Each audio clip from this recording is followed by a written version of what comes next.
नमस्कार, times of Swaraj में आप सबों का स्वागत है और मैं हूं संतोष सिंह। और आज हम टाइम्स ऑफ स्वराज में हम बात कर रहे हैं बिहार यूनिवर्सिटी में बाबा साहब भीमराव अंबेडकर बिहार विश्वविद्यालय में कुलपति, रजिस्ट्रार सहित जिन 4 लोगों को अभियुक्त बनाया गया था भ्रष्टाचार के एक मामले में, उस मामले को लेकर जो विश्वविद्यालय के बंद होने की लगातार जो खबरें चलाई जा रही थी, उसको लेकर राजभवन सख्त नाराज है। और सिर्फ राजभवन ही नाराज नहीं है, शिक्षा विभाग भी नाराज भी है और अब कार्रवाई करने का मन भी बना रखा है। शिक्षा विभाग की तरफ से एक कठोर पत्र वाइस चांसलर को भेजा गया है, जिसमें कई तरह के सवाल खड़े किए गए, जो सवाल कहीं न कहीं उनके मिसकंडक्ट को परिभाषित किया गया है।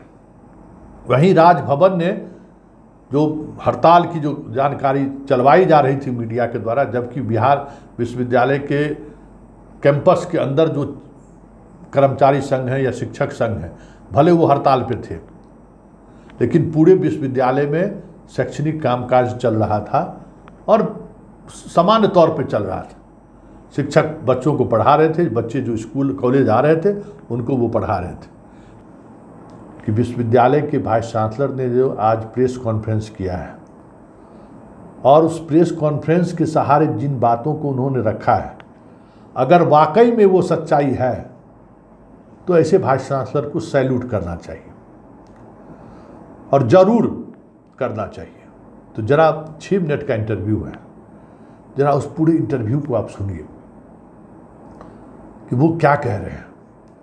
और उसके पूरे इंटरव्यू से आपको ये समझने में का मौका मिलेगा कि इस हड़ताल के पीछे कौन था, या जो हड़ताल को एक मीडिया कवरेज जो देने की कोशिश हुई है उसके पीछे कौन था, और हड़ताल तुड़वाने की घोषणा आज जिस अंदाज में वो कर रहे थे, उससे भी ये समझ में आ जाता है कि वो कहाँ और किस तरीके से इस हड़ताल के पीछे खड़े थे, या इस हड़ताल को एक शक्ल देने में किस तरीके से वो सामने आए।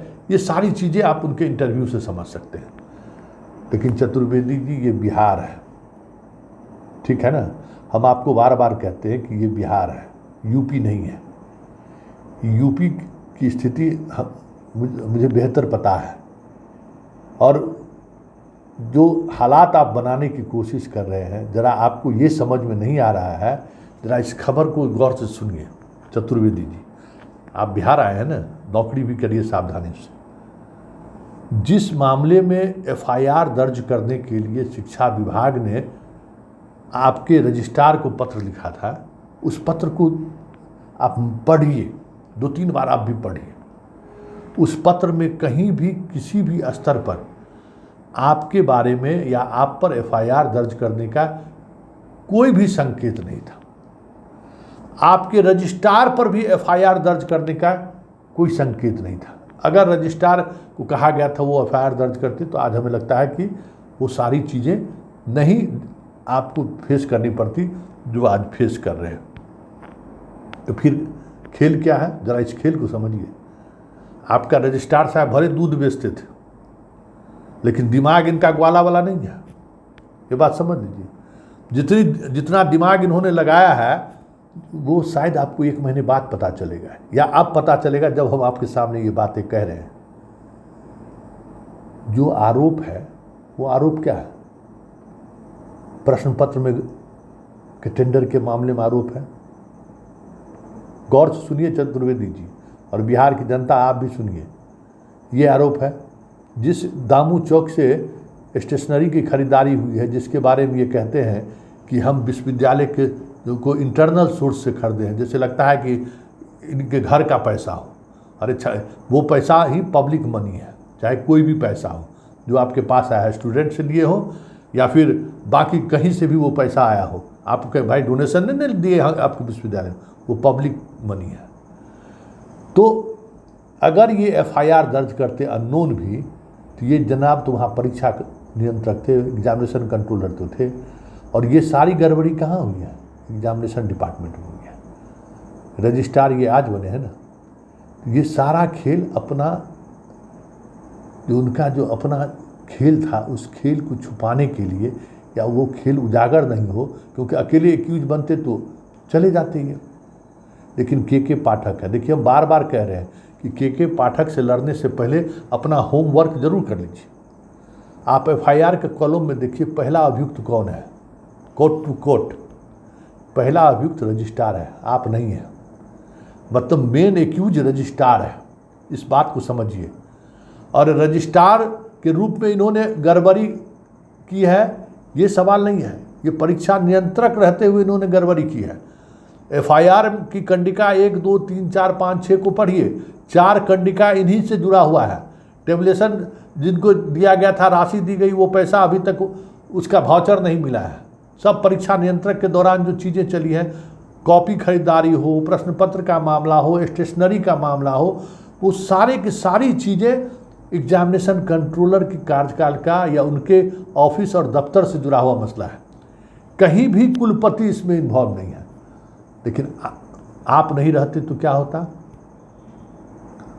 आप अगर एक्यूज नहीं रहते क्या होता?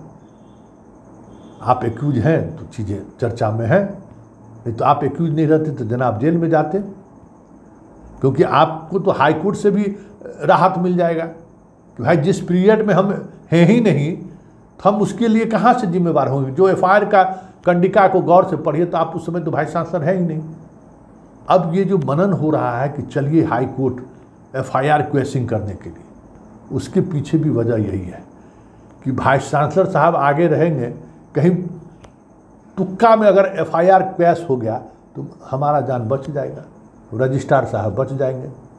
तो ये सारा जो खेल हो रहा है वो रजिस्ट्रार अपने आप को बचने के लिए, और रजिस्ट्रार से जुड़े हुए जो लॉबी हैं वो लॉबी इस खेल में शामिल है। ये चीज़ें अब साफ दिखने लगी हैं और हमें लगता है कि जो चीज़ें अब सामने आने वाली हैं और जिस तरीके से आने वाली हैं, ये तय मानिए कि राजभवन इस बार फागू चौहान वाली गलती करने वाला नहीं है।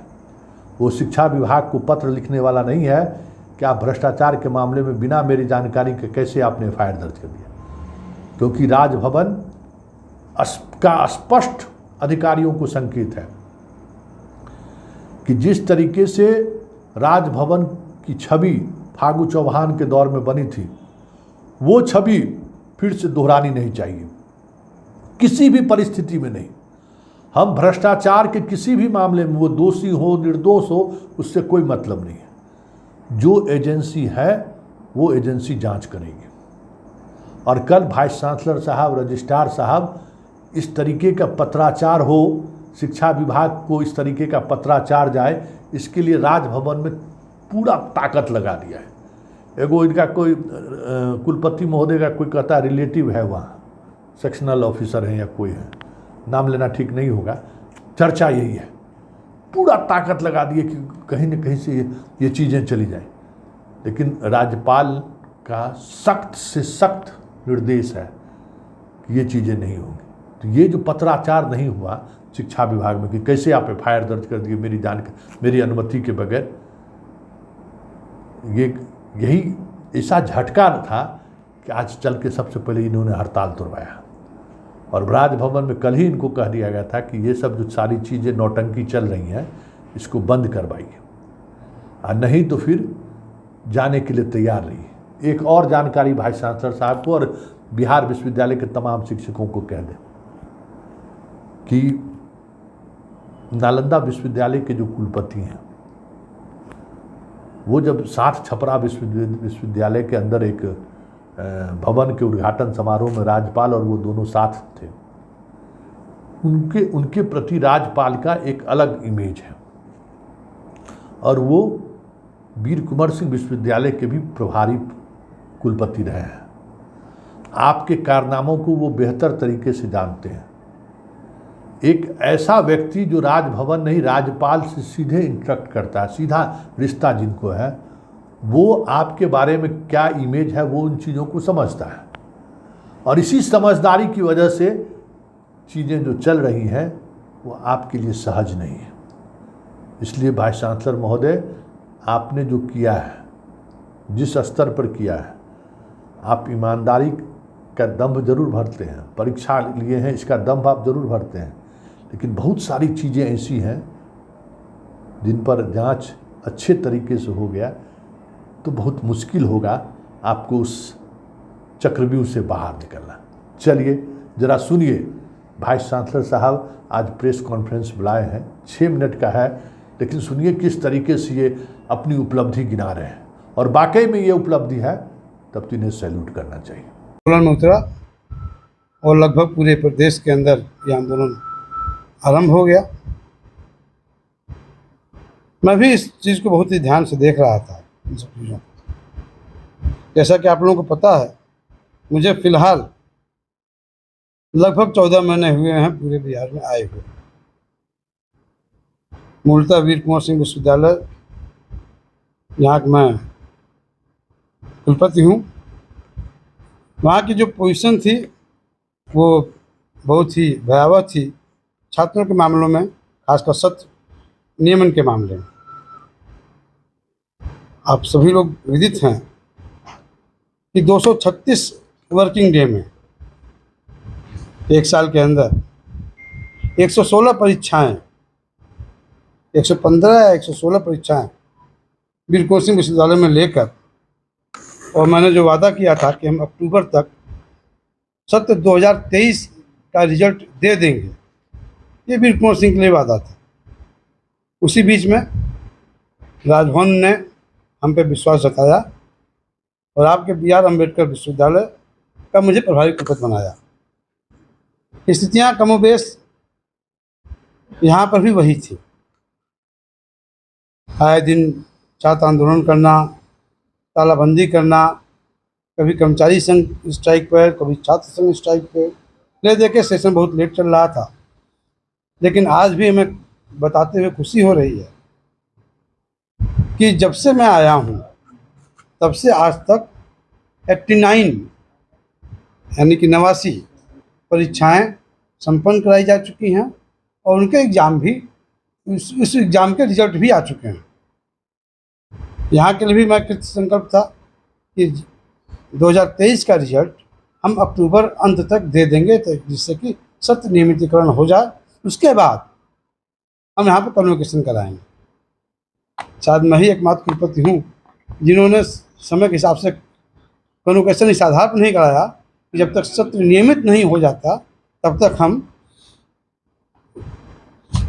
अपना कन्वोकेशन नहीं कराएंगे। सभी चीज़ें बहुत सुचारू रूप से चल रही थी। अचानक कुछ ऐसी परिस्थितियाँ आ गई जिसके कारण ये मुझे लगा ये भी डिरेल होता चला जाएगा सर। जो हमने संकल्प लिया था या जो छात्रों का जो हित जहाँ पे था वो सब डिरेल ना हो जाए। एक हफ्ते से लगभग मैं परिस्थितियों पर नज़र बनाए रखा हुआ था। अंत में मैं एक अभिभावक के तौर पे भी और एक कुलपति के नाते भी, कुलपति के नाते ये मेरा वादा था कि अक्टूबर लास्ट तक जाते जाते नवंबर फर्स्ट वीक तक हम 2023 का रिजल्ट देकर सत्र को नियमित करा ले जाएंगे। और अभिभावक के नाते ये कि बच्चों के अभिभावक फीस दे के पढ़ाते हैं बच्चों को, उनका भविष्य क्या होगा। हमारा कोई भी कृत्य जो बच्चों के भविष्य के साथ खिलवाड़ करे ये कभी मुझे गवारा नहीं होगा और ये होना भी नहीं चाहिए। एक अभिभावक के नाते और एक कुलपति के नाते मुझे ये अच्छा नहीं लगेगा कि मैं हमारे किसी कृत्य के द्वारा छात्रों का भविष्य पीछे हो जाए या उनके साथ खिलवाड़ किया जाए। लिहाजा मैंने आज छात्र संगठन को बुलाया। आपसे पहले हमने छात्र संगठनों से बात किया क्योंकि वो छात्र ही हैं जो कि किसी विश्वविद्यालय की पूंजी होते हैं। किसी विश्वविद्यालय की पहचान उसके छात्र ही होते हैं। छात्र जितना उन्नत करेंगे विश्वविद्यालय का नाम उतना ही अच्छा आगे जाए। तो मैंने इन सभी लोगों को बुलाया और कहा, इन लोगों से विनती की मैंने इन लोगों से विनती की क्योंकि इस उम्र में जल्दी कोई चीज़ समझ में नहीं आती, भावनात्मक होते हैं। मैंने विनती की कि आप लोगों के हित को देखते हुए एक अभिभावक के तौर पर मैंने ये निर्णय लिया है। ध्यान रखिएगा शब्दों पर। छात्र शक्ति अभी भी आंदोलन के लिए एकदम पूर्णतः तैयार थे।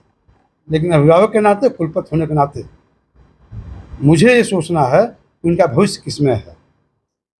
तो मैंने एक तरफा फैसला उनको सुनाने के लिए बुलाया था कि मैं आप लोगों से कह रहा हूँ कि आप लोग जाइए अपने अपने कक्षाओं में, अपने अपने वर्ग में पढ़ाई कीजिए, अपना भविष्य उज्जवल कीजिए, बिहार का भविष्य उज्जवल कीजिए, देश का भविष्य उज्जवल कीजिए।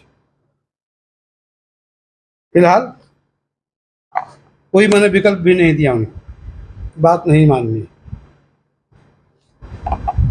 मैंने कहा मैं अभिभावक के तौर पे ये डिसीजन ले रहा हूँ, आप ही मान।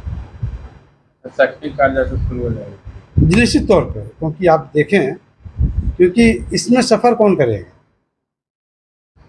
केवल छात्र।